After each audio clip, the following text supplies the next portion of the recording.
खरं तर मी सुरुवातीलाच म्हटल्याप्रमाणे आजचा हा दिवस हा आपल्या सर्वांसाठीच एक विलक्षण आनंदाचा क्षण आहे।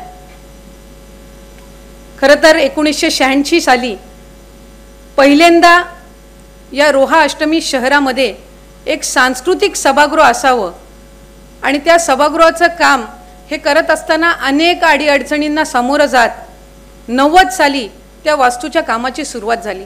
मधल्या संपूर्ण कालावधीमध्ये त्या वास्तूला त्यावेळेला तत्कालीन परिस्थितीमध्ये पुरेसा निधी प्राप्त झाला नाही, म्हणून जवळपास 6 ते 7 वर्ष ते काम तसंच राहिलं आणि मग 96 साली थोडीफार त्या कामाला पुन्हा एकदा सुरुवात झाली। पण खऱ्या अर्थानं ज्या वेळेला आदरणीय तटकरे साहेब पहिल्यांदा राज्यमंत्री झाले त्यावेळेला नगरविकास आणि सांस्कृतिक विभागाची जबाबदारी ही त्यांच्याकडे आली आणि या रोह्यामधल्या सभागृहाचं नाट्यगृहामध्ये रूपांतर होण्याची सुरुवात ही त्यावेळेला झाली।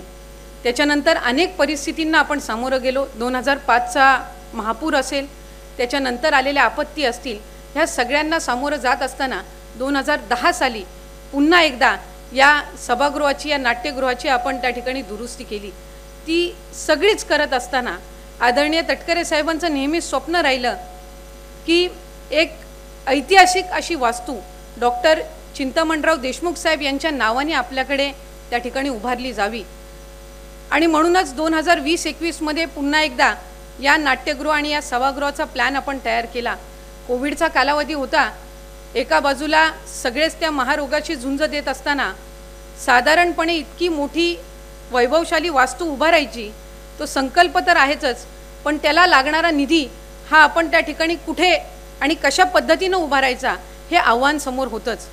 पण एकदा का आपण सगळ्यांनीच मिळून स्वप्न बघितलं की ती साकारण्याची जबाबदारी ही त्या ठिकाणी असते आणि त्याचबरोबर त्याच्या मागे आशीर्वाद सुद्धा असतात आणि म्हणूनच 2021-22 मध्ये या वास्तूचं काम सुरू करत असताना अनेक आव्हानांना सामोरं जाऊन आज या वास्तूचं आपल्या सर्वांच्याच उपस्थितीमध्ये उद्घाटन होत आहे। छत्रपती शिवाजी महाराजांचा सर्वात उंच पुतळा असण्याचा मान हा आपल्या रोहा शहराला आणि आपल्या रोहा भूमीला मिळालेला आहे। एका बाजूला छत्रपती शिवाजी महाराजांची राजधानी म्हणून ओळखला जाणारा हा रायगड जिल्हा, तिथे असणारी ही शिवसृष्टी, पण त्याचबरोबर त्याच्या लगत असणारी स्वतंत्र देशाचे पहिले अर्थमंत्री, आपल्या सर्वांचाच अभिमान डॉक्टर चिंतामणराव देशमुख साहेबांच्या नावाने उभा असणारं हे नाट्यगृह पुढच्या कालावधीमध्ये आपल्या सर्वांसमोरच सादर होत असताना आज या वास्तूचं उद्घाटन दादा आपल्या हस्ते होत आहे, याचा एक मनापासूनचा अभिमान आम्हाला आहे। फार क्वचित असे प्रसंग असतात जिथे ज्या वास्तूचं भूमिपूजन आपल्याला करायला मिळतं त्या वास्तूचं उद्घाटन सुद्धा हे आपल्याला करायला मिळणं आणि आम्हाला या गोष्टीचा विशेष तर आनंद आहे की ज्या नेतृत्वाने आम्हाला पाठबळ दिलं, ही वास्तू तयार करत असताना आदरणीय तटकरे साहेब हे वेगवेगळ्या योजनांमधून आम्ही सगळेच लोकप्रतिनिधी म्हणून निधी उभारण्याचा प्रयत्न करतच होतो, पण त्याचबरोबर त्याच्यामध्ये आपली साथ लाभली।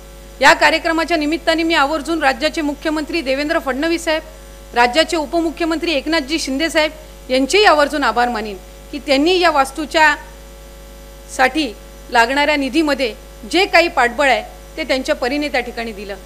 पण आज दादा ही वास्तू उभारत असताना ज्या ज्या वेळेला एक एक इथलं रूम तयार होत होती किंवा एक एक साऊंड सिस्टीम असेल किंवा याच्यातला एक एक ज्या वेळेला कोपरा तयार होत होता त्यावेळेला नेहमी तटकरे साहेब असतील, मी असतील, अनिकेत भाई असतील, कळत न कळत आमच्या एक मनामध्ये किंवा आमच्या डोक्यात एकच विचार असायचा की आपल्याला दादांना उद्घाटनाला आणायचं आहे आणि उद्घाटनाला आणत असताना एकही असा कोपरा राहता कामा नये की जिथं आपल्याला काही कडक शब्द ऐकावे लागतील। त्याच्यामुळे खऱ्या अर्थानं ही वास्तू तयार करण्यामध्ये फिजिकली जरी आम्ही सगळे इकडे असो तरी मेंटली दादांना आपल्याला उद्घाटनाला आणायचं आहे आणि त्या पद्धतीनं दिमागदार अशी वास्तू ही आपल्याला त्या निमित्ताने उभी करायची आहे आणि खऱ्या अर्थानं हा एक इतिहास आहे जो पुढच्या पिढीपर्यंत आपल्याला पोचवायचा आहे। याच रंगमंचावरून अनेक कलाकार तयार झालेले आहेत, याच रंगमंचावरून पुढचे रोहा शहरातले आणि आपल्या या भूमीतले आणि तालुक्यातले आणि जिल्ह्यातले कलाकार तयार होणार आहेत। त्याच्यामुळे ही वास्तू आज त्यांना समर्पित करत असताना डॉक्टर चिंतामणराव देशमुख साहेब यांच्या नावाने ही वास्तू एका बाजूला होत असताना त्याचं एक दडपण आपल्यावर असणार आहे, त्याची एक जबाबदारी आपल्यावर असणार आहे। दादांनी खरं तर गेल्या वेळेला आपण कार्यक्रमाला आलेला असताना त्यांच्या नावाने आपण एक बायोडायव्हर्सिटी पार्क सुद्धा रोहा तालुक्यामध्ये तयार करतोय. म्हणजे ज्या ऐतिहासिक नावाने आपण सर्वच ओळखले जात असतो, खऱ्या अर्थानं ते नाव पुढच्या पिढीपर्यंत आणि त्याच्या पुढच्या पिढीपर्यंत पोहोचवण्याची जबाबदारी ही आपण सगळ्यांनी त्या निमित्ताने उचललेली आहे. आणि आज ही वास्तू जी तयार झालेली आहे त्याला जरी तटकरे साहेबांची संकल्पना असली तरी रोहेकरांची ही इच्छाशक्ती आहे, त्यांचा आशीर्वाद आहे आणि त्या आशीर्वादातून आज ही वास्तू तयार होत आहे. त्यामुळे मी आपल्या सर्वांचेच या निमित्ताने स्वागत करत असताना आपल्या सर्वांचे ऋण या निमित्ताने व्यक्त करते. श्री दहावीर महाराजांच्या आशीर्वादातून आज या इमारतीच्या या पुण्यवान अशा वास्तूच्या उद्घाटनासाठी आपण सर्वच आवर्जून उपस्थित राहिलात.